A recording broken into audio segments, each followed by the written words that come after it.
Moira, Asylum. 1 year ago, Elias Northcrest stormed down the hallway, his cane clacking against the sterile white floor in the process. Behind him trailed 3 members of his private guard and his good friend, Sir Vladimir Simmons. The Baron halted abruptly as the group he led reached a sealed door. A door to which only he had the key. He looked over his shoulder, his icy eyes scanning past the men, and fixing upon the last member of the party. An older girl, who would be a woman within a month. Her hair was styled into a sea of wavy Italian curls. She wore a soft brown cashmere dress with a pleated skirt. Short black boots clung to her ankles, which trembled like the ragged branches scraping against the window of the asylum. Her mind was petrified. All around her, she felt it. Suffering. Torture. Death. She could hear the throat-shattering screams of the shock therapy victims, although they were stories beneath her feet. She could feel the poisons these poor people were willingly consuming, under the false apprehension that it was indeed medication. The room began to tilt around her, as her heart refused to process any more of this. Her eyes ceased to perceive color, and her feet cemented to the floor. Desperately, she clutched at the wooden carving around her throat for comfort. "Guinevere!" Simmons barked. The girl shot straight up and stared at her father. Yes? She replied meekly. "Stupid girl! The Baron is addressing you." The Lord snorted, motioning towards Elias. Guinevere gulped down her tension, and affixed her green irises on him. Yes, sir? "You can't do this, can't you, Guinevere?" he asked. Although practically everyone she had met regarded Baron Northcrest with fear and hatred, in her youthful naivety, Guinevere didn't understand just why this was. Although he appeared intimidating and cold, he always projected an air of insecurity and unease around the girl. But why? "Of course she can." Lord Simmons snapped. His friendship with the powerful Baron over the years had rendered him audacious. No longer did he hold any sort of fear for the city's aging leader. And why should he? The girl he now held at arm's length would one day grant him said power instead. "I certainly hope so. We've tried everything else." With a decisive nod, the Baron unlocked the door. He held out a hand as Simmons and the guards proceeded to enter after him. "Just. Guinevere." Before she could object, the Lord shoved Guinevere forward. "You heard him. Get in there." He growled. Guinevere yelped at the sudden hard poke from his cane, but she did not object. She knew better than to defy her father. At least for now. "Right this way." Elias nodded, beckoning for her to follow him. With that, the large door slammed shut behind them.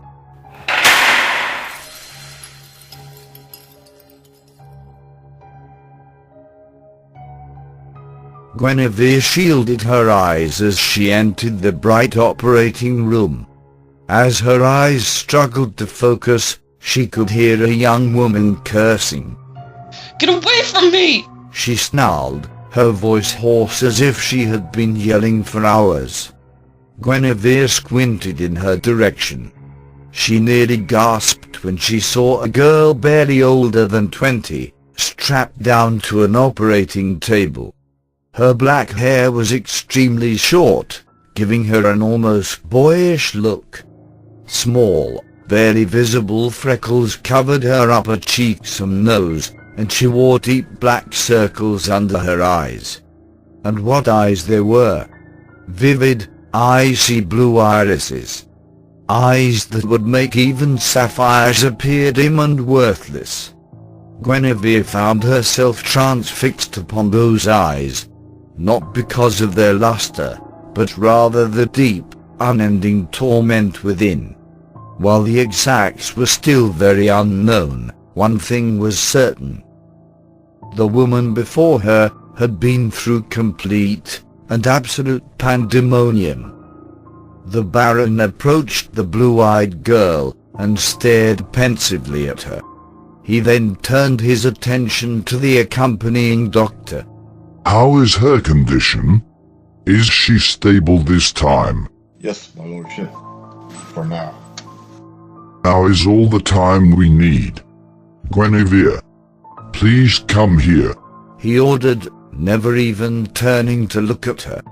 Guinevere shyly did as she was bade, still clutching the wooden trinket around her throat. The blue-eyed girl grew from angry and defensive to confused and apprehensive. Who the hell is she?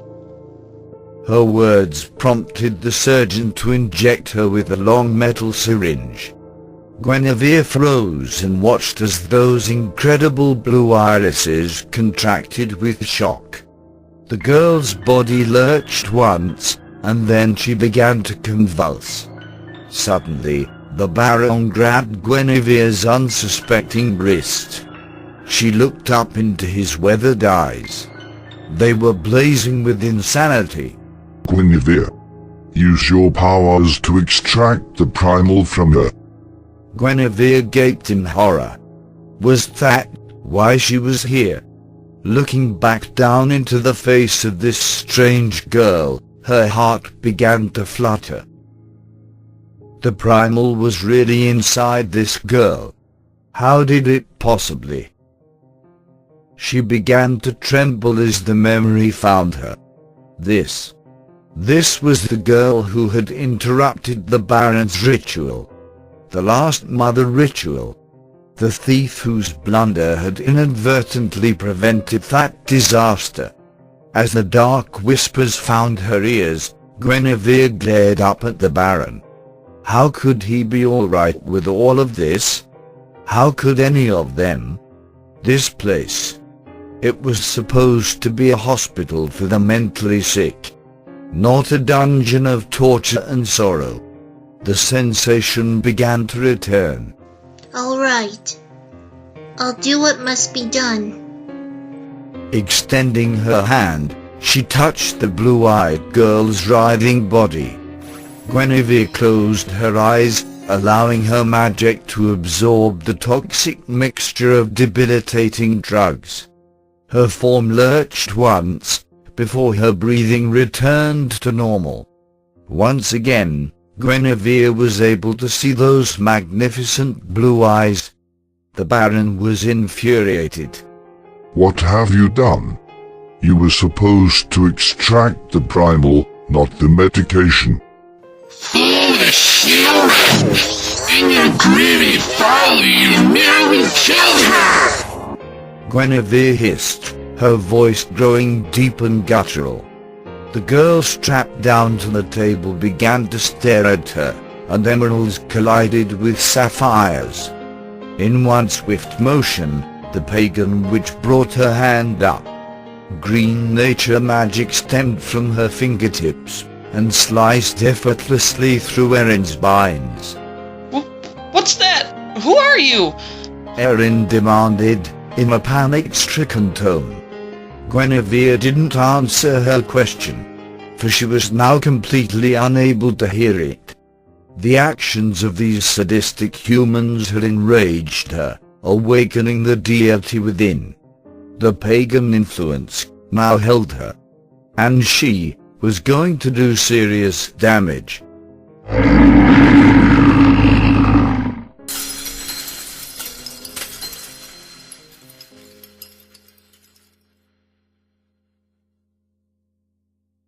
Sir Vladimir Simmons looked up from his novel as a nurse came bursting through the locked doorway. She was out of breath from a combination of running and panting, and her uniform was sticky with blood. Instantly, the Lord was on his feet. What the hell just happened? He shouted at her. Before the nurse could answer him, some unseen force began slamming against the sealed metal door. It started to creak and dent. It's Guinevere. She's out of control again, sir.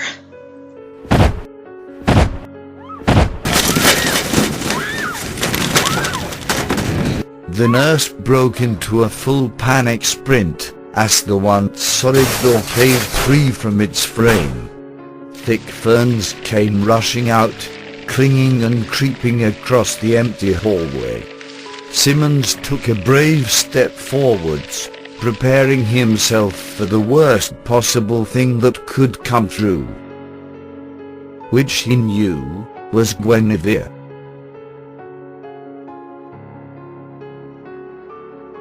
The inside of the operating room was chaos. The team of highly trained doctors, nurses and surgeons now found themselves utterly helpless in wake of what was transpiring. Every able-bodied staff member was at the Baron's behest, struggling to hold back the enraged demon creature before them. They wouldn't last long. Several protesting nurses were snatched up by large sprigs of ivy as they burst through the tiled floor of the operating room. The vicious, leafy whips then slammed them back down hard, each with a bone-shattering crunch. The great maw of the wood-beast that Guinevere had become gave a deafening roar of fury as she struggled to break free of her captors. Just a bit longer until her father, the Baron demanded, desperation in his voice. He was cut short when the wall of asylum staff members was torn apart by the enraged Guinevere. The creature was up on her back legs, her claws tearing at the air. A small gash down her side leaked a sticky yellow sap, and her coat of moss and flowers glistened with fresh crimson. An unearthly howl passed her bark-like fangs as her green eyes grew lustrous. The blue-eyed girl was there too, cowering in the corner of the room. In her terror, she had no idea what this creature was attempting to do. That Guinevere had indeed saved Erin's life. These short months in the asylum had begun to fracture her mind. The presence of the primal stone being part of her, sharing her soul. It was unwittingly leading to psychological problems that no amount of therapy could ever hope to cure. Somehow, Guinevere had known this, and she wanted to help her. Without stopping to think, she stood and darted down the nearest corridor. She had no idea where she was going, but any chance at freedom was one that she had to take. Erin glanced backwards, her heart pounding. The noise the enraged wood-beast made in its ongoing attack drowned out any other sound in her head. She had known fear before, but now, she was literally drowning in terror. Had she been less fearful and more attuned to what was going on around her, she might have made it out. Electricity rocketed through Erin's body as one of the Baron's elite rounded the corner behind her, shocking her with the prong that the asylum used in their therapy sessions. Her body fell limp, and she blacked out.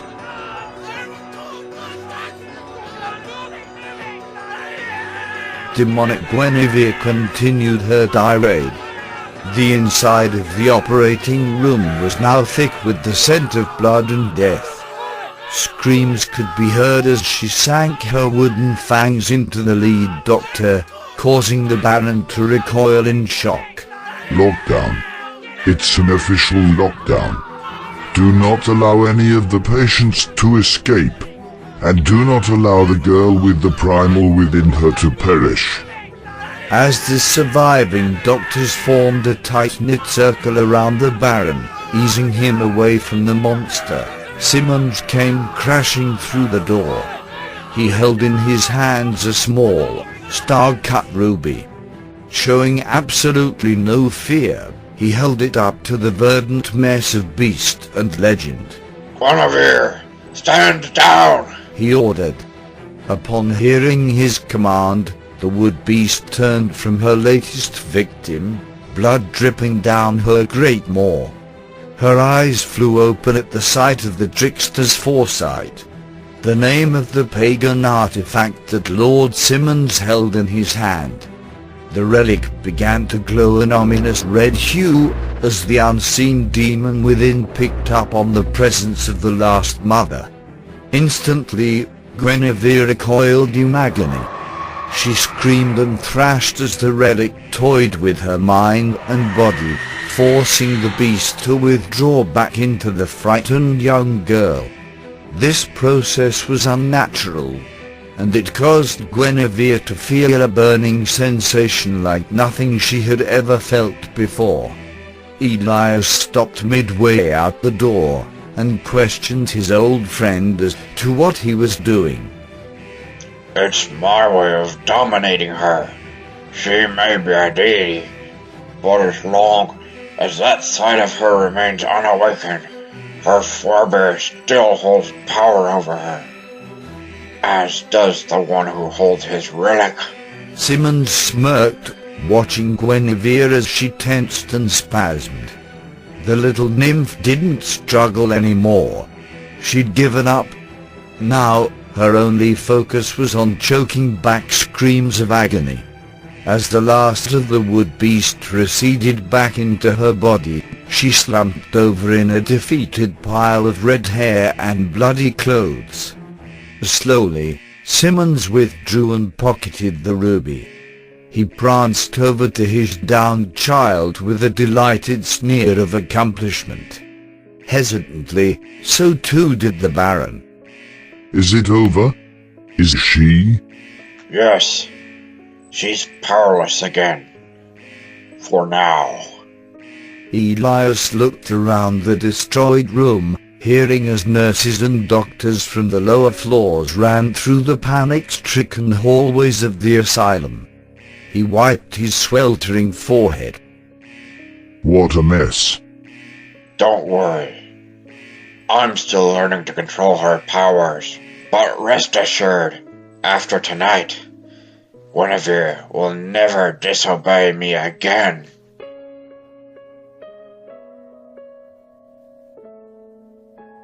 Guinevere woke hours later.